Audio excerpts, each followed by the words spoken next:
अस्सलाम वालेकुम, welcome to my channel. सामने जो आपको टमाटर के प्लांट नज़र आ रहे हैं, ये मेरे घर के बीजों से ही ग्रो किए हुए प्लांट हैं। और जो किचन में हम टमाटर लेके आते हैं यूज़ करने के लिए, उनके ही बीजों से ये टमाटर ग्रो किए हुए हैं और काफ़ी अच्छी इनके ऊपर फ्रूटिंग जो है वो हो रही है। और आज मैं आपके साथ एक पेस्टिसाइड शेयर करूंगी जो कि बहुत ही इफ़ेक्टिव है और बहुत जल्दी बन जाने वाला है। बिल्कुल ज़ीरो कॉस्ट में आपको अपने किचन से ही सारी चीज़ें जो हैं वो मिल जाएंगी। तो वीडियो शुरू करने से पहले आपसे छोटी सी रिक्वेस्ट है, अगर आप मेरे चैनल पे पहली बार आ रहे हैं तो प्लीज़ मेरे चैनल को सब्सक्राइब और मेरे वीडियो को लाइक और शेयर ज़रूर कीजिएगा। तो गार्डन में जब हम टेरेस के ऊपर गार्डनिंग करते हैं, वेजिटेबल गार्डनिंग है, चाहे वो हमारे फ्लावरिंग प्लांट हैं, बहुत सारे हमें जो पेस्ट का सामना करना पड़ता है, बहुत सारे एफर्ट्स का सामना करना पड़ता है हमारे प्लांट के ऊपर। तो जैसे जैसे वेदर चेंज होता है तो प्लांट के ऊपर बहुत सारे पेस्ट और एफर्ट्स जो हैं वो अटैक करते हैं।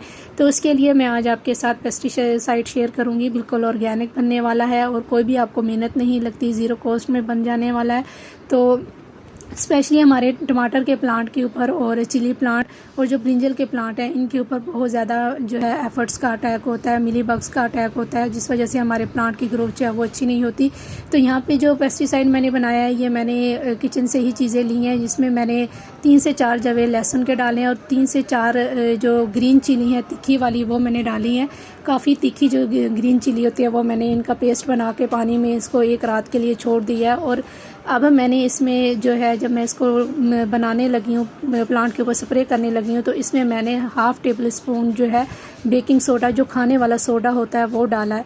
इससे जो है हमारे जो पेस्ट हैं वो बहुत जल्दी जो है ये पेस्ट के ऊपर असर करता है, जो हमारा पेस्टिसाइड है। और बिल्कुल ऑर्गेनिक है, इसका आपको कोई भी नुकसान नहीं होगा आपके प्लांट के ऊपर। और जो इसकी एक स्ट्रॉन्ग सी स्मेल है, उसकी वजह से हमारे जो पेस्ट हैं वो दोबारा हमारे प्लांट के ऊपर अटैक नहीं करते।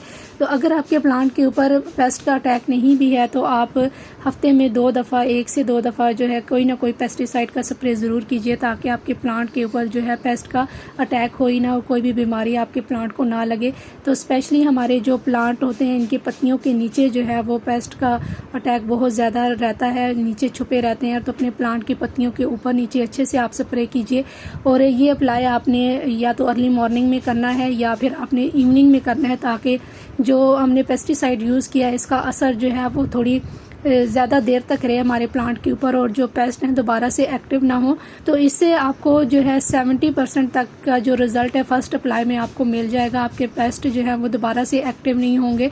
तो आप इसको एक दिन छोड़ के भी आप इसका स्प्रे कर सकते हैं और हफ्ते में आप 2 दफ़ा भी कर सकते हैं, ताकि जो है पेस्ट बिल्कुल ही ख़त्म हो जाए और दोबारा से इनके ऊपर अटैक ना करें। तो ब्रिंजल के प्लांट के ऊपर जो है जैसे ही वेदर चेंज होता है तो बहुत ज़्यादा पेस्ट जो है वो अटैक करते हैं और इनकी जो न्यू ग्रोथ होती है, इनके ऊपर मिली बग्स जो हैं वो काफ़ी ज़्यादा अटैक करते हैं। तो यहाँ पे मेरा एक प्लांट है जिसके ऊपर अभी थोड़ा बहुत अटैक होना शुरू हो गया है। डस्टी पाउडर आपको ऊपर नज़र आ रहा होगा, इससे जो है ये प्लांट का ये इतने बारीक पेस्ट होते हैं जो हमें हमारी आम आंख से नज़र नहीं आते और हमारे प्लांट की जो एनर्जी है उसको ख़त्म कर देते हैं। प्लांट का जो रस है वो चूसते रहते हैं पत्तियों का और हमारे प्लांट की जो एनर्जी है वो वेस्ट होती रहती है। अपना प्लांट जो है अपने आप को बचाने में लगा रहता है। तो इस तरीके से जो है जब हम पॉट गार्डनिंग करते हैं तो बहुत सारी इस तरह के हमें पेस्ट का सामना करना पड़ता है। तो इसके लिए ये पेस्टिसाइड जो है बहुत ही इफ़ेक्टिव है, आप इसको यूज़ कर सकते हैं और अपने प्लांट को बहुत सारे इन पेस्टिसाइड से और बीमारियों से बचा सकते हैं। तो यहाँ पे जो सनफ्लावर है इसके ऊपर भी काफ़ी ज़्यादा जो है मिली बग्स इस वक्त अटैक कर रहे हैं, क्योंकि वेदर चेंज हो रहा है तो मिली बग्स जो हैं वो काफ़ी ज़्यादा एक्टिव हो जाते हैं। इस पेस्टिसाइड से जो है चींटियों से भी आपको छुटकारा मिलेगा, क्योंकि इसकी स्मेल जो है वो बहुत ज़्यादा स्ट्रॉन्ग होती है और इसको अप्लाई करने से आपके प्लांट के ऊपर जो चींटियों का अटैक रहता है मिली बग की वजह से, वो भी ख़त्म हो जाएगा। तो बस आज के लिए इतना ही। उम्मीद है कि आज की वीडियो आपके लिए हेल्पफुल रही होगी। अगर आप